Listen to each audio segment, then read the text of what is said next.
ಶ್ರೀ ಗುರುಭ್ಯೋ ನಮಃ. ಆದಿತ್ಯಾದಿ ನವಗ್ರಹ ದೇವತುಭ್ಯೋ ನಮಃ. ನನ್ನ ಯೂಟ್ಯೂಬ್ ವೀಕ್ಷಕರಿಗೆ ನಮಸ್ಕಾರವನ್ನು ತಿಳಿಸುತ್ತಾ ವಾಸ್ತವ ಜ್ಯೋತಿಷ್ಯಕ್ಕೆ ನಿಮಗೆಲ್ಲರಿಗೂ ಸ್ವಾಗತ. ಇವತ್ತಿನ ಜ್ಯೋತಿಷ್ಯ ಶಾಸ್ತ್ರದಲ್ಲಿ ಗ್ರಹಗಳ ಕಾರಕತ್ವಗಳು, ಈ ಗ್ರಹಗಳ ಕಾರಕತ್ವಗಳು ನಮಗೆ ಯಾವ ರೀತಿಯಲ್ಲಿ ಇಂಪಾರ್ಟೆಂಟ್ ಅನ್ನೋದು ಬಹಳ ಮುಖ್ಯ. ಏಕೆಂದ್ರೆ ಗ್ರಹಗಳು ತಮ್ಮ ಉದ್ದೇಶಿತ ಪೂರಕವಾಗಿ ಅವುಗಳ ಸ್ವಾವಲಂಬನೆಗಳು, ಅವುಗಳ ಮಹತ್ವಗಳು, ಅವುಗಳ ವಿದ್ಯಾಭ್ಯಾಸ ಆಗಲಿ, ಅವುಗಳ ಆರೋಗ್ಯ ಆಗಲಿ, ಅವುಗಳ ಕಾರಕತ್ವಗಳ ಮೇಲೆ ಆಧಾರ ಮೇಲೆ ಮನುಷ್ಯನ ಒಂದು ಡಿಪೆಂಡ್ ಆಗಿರುತ್ತೆ. ಈ ಗ್ರಹಗಳ ಕಾರಕತ್ವಗಳಲ್ಲಿ ಬಂದು ವೆರಿ ಇಂಪಾರ್ಟೆಂಟ್ ಆಗಿರೋದು ಹಗಲು ಜನಿಸಿದವರಿಗೆ, ರಾತ್ರಿ ಜನಿಸಿದವರಿಗೆ ಯಾರು ಗ್ರಹಗಳ ಕಾರಕತ್ವ ಅನ್ನೋದು ಬಹಳ ಮುಖ್ಯವಾಗಿರುತ್ತೆ. ಏಕೆಂದ್ರೆ ಪ್ರತಿಯೊಬ್ಬನ ಜಾತಕ ಕುಂಡಲಿಯಲ್ಲಿ ವಿಮರ್ಶೆ ಮಾಡುವಾಗ ತಂದೆ ಬಗ್ಗೆ ಆಗಲಿ, ತಾಯಿ ಬಗ್ಗೆ ಆಗಲಿ, ಅವರ ಚಿಕ್ಕಮ್ಮರ ಬಗ್ಗೆ ಆಗಲಿ, ಅವುಗಳ ಮಹತ್ವಗಳನ್ನು, ಅವುಗಳ ಸ್ವಭಾವಗಳನ್ನು, ಅವರ ರೂಪಗಳನ್ನು ತಿಳ್ಕೊಳ್ಳೋದು ಬಹಳ ಮುಖ್ಯವಾಗಿರುತ್ತೆ. ಅವರು ಒಳ್ಳೆಯವರು ಕೆಟ್ಟವರು, ನಮಗೆ ಯಾವ ರೀತಿ ಪೀಡಿತಕಾರ ಆಗಿರ್ತಾರೆ ಮತ್ತು ಅವರು ನಮಗೆ ಒಳ್ಳೆಯರು ಅನ್ನುವುದು ಬಹಳ ಮುಖ್ಯವಾಗಿರುತ್ತೆ.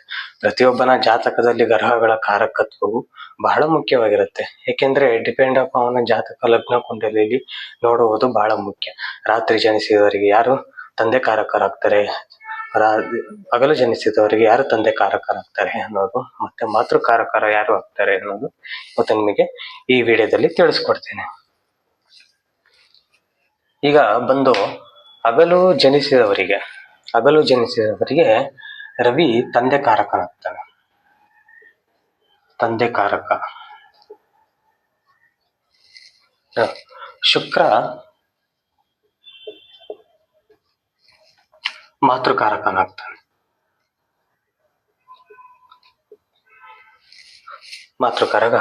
ಹಗಲು ಜನಿಸಿದರೆ ರವಿ ತಂದೆ ಕಾರಕ, ಶುಕ್ರ ಮಾತೃಕಾರಕನಾಗ್ತಾನೆ.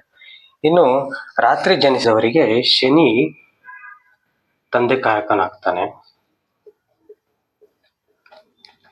ಚಂದ್ರ ಮಾತೃಕಾರಕನಾಗ್ತಾನೆ. ಇದು ಇಂಪಾರ್ಟೆಂಟ್. ಇದು ಯಾಕೆ ಅಂದ್ರೆ ಹಗಲು ಜನಿಸಿದವರಿಗೆ ರವಿ ತಂದೆ ಕಾರಕ, ಶುಕ್ರ ಮಾತೃಕಾರಕ, ರಾತ್ರಿ ಜನಿಸಿದವರಿಗೆ ಶನಿ ತಂದೆ ಕಾರಕ, ಚಂದ್ರ ಮಾತೃಕಾರಕ. ಇವರಗಳ ಕಾರಕತ್ವಗಳಿಂದ ತಂದೆ ತಾಯಿಗಳು ಅವನ ಜಾತಕ ಕುಂಡಲಿಯಲ್ಲಿ ಹಗಲು ಜನಿಸಿದವನು, ರಾತ್ರಿ ಜನಿಸಿದ ಅದನ್ನು ನೋಡಿಕೊಂಡು ಅವರಿಗೆ ಜಾತಕ ವಿಮರ್ಶೆ ಮಾಡುವುದು ಬಹಳ ಮುಖ್ಯವಾಗಿರುತ್ತೆ. ಇನ್ನು ನೆಕ್ಸ್ಟ್ ಬಂದು ಹಗಲು ಜನನವಾದವರಿಗೆ ಶನಿಯ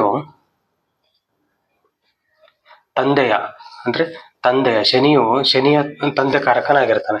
ಹಗಲು ಜನಿಸಿದ ರವಿ ತಂದೆ ಕಾರಕನಾದ್ರೆ ಶನಿಯು ರವಿಯ ತಂದೆಯ ಹಗಲು ಜನಿಸಿದವರಿಗೆ ಶನಿ ಚಿಕ್ಕಪ್ಪನಾಗ್ತಾನೆ. ರಾತ್ರಿ ಜನಿಸಿದವರಿಗೆ ತಾಯಿಯ ತಂಗಿಯನ್ನು ಸೂಚಿಸುತ್ತದೆ. ಇನ್ನು ರವಿ ಚಂದ್ರ ಬಲಗಣ್ಣು ಮತ್ತು ಎಡಗಣ್ಣನ್ನು ಸೂಚಿಸುತ್ತಾರೆ. ಬಲಗಣ್ಣು ಎಡಗಣ್ಣು ಸೂಚಿಸುತ್ತದೆ. ಇನ್ನು ಕುಜ ಬಂದು ಕಿರಿಯ ಸಹೋದರಿಯನ್ನು ಸೂಚಿಸುತ್ತದೆ. ಸಹೋದರರನ್ನು ಸೂಚಿಸುತ್ತದೆ. ಇನ್ನು ಗುರು ಅಣ್ಣನನ್ನು ಸೂಚಿಸುತ್ತದೆ. ಬುಧ ದತ್ತುಪುತ್ರರನ್ನು ಸೂಚಿಸುತ್ತದೆ.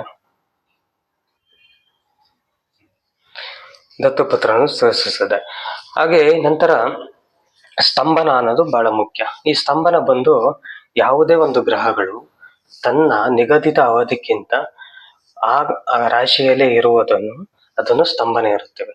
ನಿಗದಿತ ಅವಧಿಕ್ಕಿಂತ ಮುಂದಿನ ರಾಶಿಗೆ ಹೋಗುವ ಬದಲು ಒಂದೇ ರಾಶಿಯಲ್ಲಿ ಇರುವುದಕ್ಕೆ ಅದನ್ನು ಸ್ತಂಭನ ಎನ್ನುತ್ತೇವೆ. ಒಂದೇ ರಾಶಿಯಲ್ಲಿ ಇರುವುದಕ್ಕೆ ಸ್ತಂಭನ ಎಂದು ಕರೆಯುತ್ತೇವೆ. ಇನ್ನು ಅತಿಸಾರ ಅಂದ್ರೆ ಯಾವುದೇ ಒಂದು ಗ್ರಹ ನಿಗದಿತ ಅವಧಿಕ್ಕಿಂತ ಮುಂದಿನ ರಾಶಿಗೆ ಬೇಗ ತಲುಪುವುದಕ್ಕೆ ಅದು ಅತಿಸಾರ ಎನ್ನುತ್ತೇವೆ.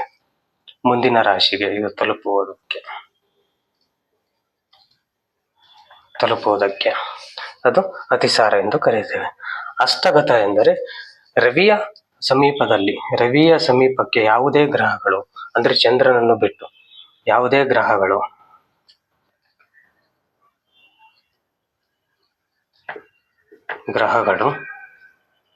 ಬಂದಾಗ ಹಸ್ತಗತ ಆಗಿರುತ್ತವೆ. ಹಸ್ತಗತ ಆಗಿರುತ್ತೆ. ಈ ಹಸ್ತಗತ ಆಗಿರೋದಕ್ಕೆ ಆ ಗ್ರಹಗಳಿಗೆ ನೈಜ ಶಕ್ತಿಯೂ ಇರುವುದಿಲ್ಲ. ಹಸ್ತಗತ ಆಗಿರುವಂತಹ ಗ್ರಹಗಳಿಗೆ ನೈಜ ಶಕ್ತಿ ಇರುವುದಿಲ್ಲ. ಆ ನೈಜ ಶಕ್ತಿಯನ್ನು ಕಳೆದುಕೊಂಡಿರುತ್ತವೆ.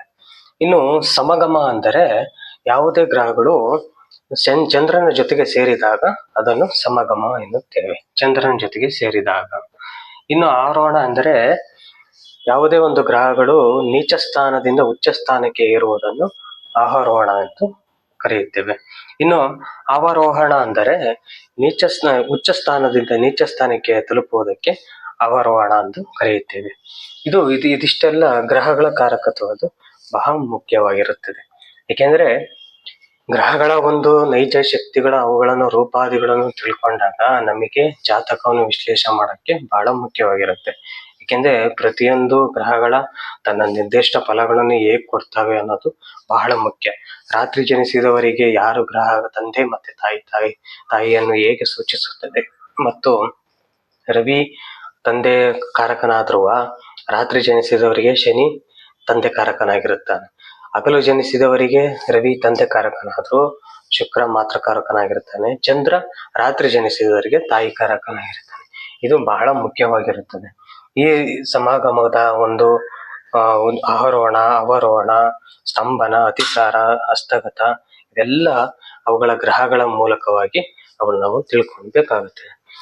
ಓಕೆ, ಈ ವಿಡಿಯೋ ಇಷ್ಟವಾದಲ್ಲಿ ಶೇರ್ ಮಾಡಿ, ಲೈಕ್ ಮಾಡಿ ಹಾಗೂ ಸಬ್ಸ್ಕ್ರೈಬ್ ಮಾಡಿ. ಎಲ್ಲರಿಗೂ ನಮಸ್ಕಾರಗಳು.